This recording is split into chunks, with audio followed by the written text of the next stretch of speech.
ജില്ലയിലെ CPM നേതൃത്വത്തിനെതിരെയും ജില്ലാ secretary R നാസറിനെതിരെയും കടുത്ത ആരോപണങ്ങളുമായി മുതിർന്ന നേതാവും ആലപ്പുഴ MLAയുമായ ജി സുധാകരൻ രംഗത്ത് വന്നു. ഇനി ആരെങ്കിലും തന്റെ നേരെ വിരൽ ചൂണ്ടിയാൽ അതിന്റെ പൂർണ്ണ ഉത്തരവാദിത്തം തനിക്കെതിരെ വധഭീഷണി മുഴക്കിയ ജില്ലാ സെക്രട്ടറി ആർ നാസറിനായിരിക്കുമെന്ന് സുധാകരൻ തുറന്നടിച്ചു. CPMനെ വിമർശിക്കുന്നത് അവസാനിപ്പിച്ചില്ലെങ്കിൽ സുധാകരനെ കൈകാര്യം ചെയ്യുമെന്ന ആർ നാസറിന്റെ കഴിഞ്ഞ ദിവസത്തെ പ്രസ്താവനയ്ക്ക് മറുപടി നൽകുകയായിരുന്നു അദ്ദേഹം. തന്നെ കൈകാര്യം ചെയ്യുമെന്ന് പരസ്യമായി പറഞ്ഞ നാസറിനെതിരെ പോലീസ് കേസെടുത്ത് അറസ്റ്റ് ചെയ്യുകയാണ് വേണ്ടതെന്ന് സുധാകരൻ ആവശ്യപ്പെട്ടു. ആലപ്പുഴ ജില്ലയിൽ CPM പൂർണ്ണമായും തകർന്നു കഴിഞ്ഞെന്നാണ് ജി സുധാകരൻ പറയുന്നത്.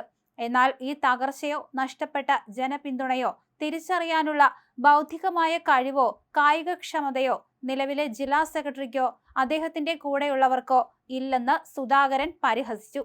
ജില്ലാ സെക്രട്ടറി ആർ നാസർ ജനങ്ങളിൽ നിന്ന് 100% ഒറ്റപ്പെട്ട നേതാവാണ്. അദ്ദേഹം നയിക്കുന്ന കമ്മിറ്റിക്ക് പൊതുജനങ്ങളുമായി യാതൊരു ബന്ധവുമില്ല.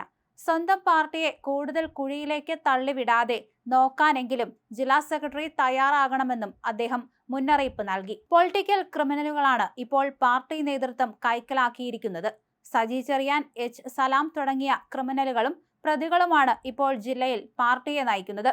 കഞ്ചാവ് കച്ചവടക്കാരുടെയും അഴിമതിക്കാരുടെയും പാർട്ടിയായി CPM അധപതിച്ചു കഴിഞ്ഞു. കമ്മ്യൂണിസം പൂർണ്ണമായി നഷ്ടപ്പെട്ട ഈ പാർട്ടിക്കിപ്പോൾ പേര് മാത്രമാണ് അവശേഷിക്കുന്നത്.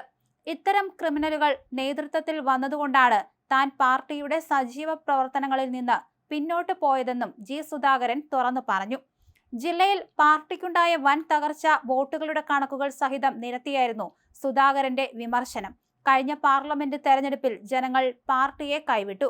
മുൻപ് ജില്ലയിലെ 9 നിയമസഭാ സീറ്റുകളിൽ 8 എണ്ണവും LDFന്റെ കൈവശമായിരുന്നുവെങ്കിൽ ഇപ്പോൾ അത് വെറും 3 സീറ്റായി ചുരുങ്ങി. തദ്ദേശ സ്ഥാപനങ്ങളിലും സമാനമായ തകർച്ചയാണ് പാർട്ടി നേരിട്ടത്. ഭരണം പങ്കിട്ടെടുക്കുന്ന നാണം കെട്ട അവസ്ഥയുണ്ടായിട്ടും ഒടുവിൽ ആലപ്പുഴ നഗരസഭാ ഭരണം പാർട്ടിക്ക് നഷ്ടമായി. മുൻപ് ജില്ലയിലെ 12 ബ്ലോക്ക് പഞ്ചായത്തുകളിൽ 11 എണ്ണവും CPM ഭരിച്ചിരുന്ന സ്ഥാനത്തിന്ന് വെറും 5 ബ്ലോക്ക് പഞ്ചായത്തുകൾ മാത്രമാണ് അവശേഷിക്കുന്നത്. CPM ഒരിക്കലും തോറ്റിട്ടില്ലാത്ത കൈനഗരി പഞ്ചായത്ത് ഉൾപ്പെടെയുള്ള ഭൂരിപക്ഷം ഗ്രാമപഞ്ചായത്തുകളിലെയും ഭരണം പാർട്ടിയെ ജനങ്ങൾ പഠിപ്പിച്ച പാഠമാണെന്നും അദ്ദേഹം ഓർമ്മിപ്പിക്കുകയും ചെയ്തു. താൻ MLA ആയിരുന്നപ്പോൾ മണ്ഡലത്തിൽ നടത്തിയ വികസന പ്രവർത്തനങ്ങൾ മുൻനിർത്തിയാണ് പിന്നീട് വന്ന തെരഞ്ഞെടുപ്പുകളിൽ പോലും CPMന് ജയിക്കാൻ സാധിച്ചത്. ജനങ്ങൾ വോട്ട് ചെയ്തത് താൻ ചെയ്ത വികസനങ്ങൾക്കാണ്.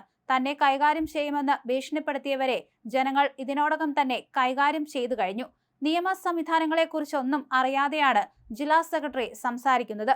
പാർട്ടിയുടെ പോക്ക് ഈ രീതിയിലാണെങ്കിൽ അടുത്ത നിയമസഭാ തെരഞ്ഞെടുപ്പിൽ ആലപ്പുഴ ജില്ലയിൽ ഒരൊറ്റ സീറ്റ് പോലും CPMന് ലഭിക്കില്ലെന്നും ജി സുധാകരൻ MLA കൂട്ടിച്ചേർക്കുകയും ചെയ്തു.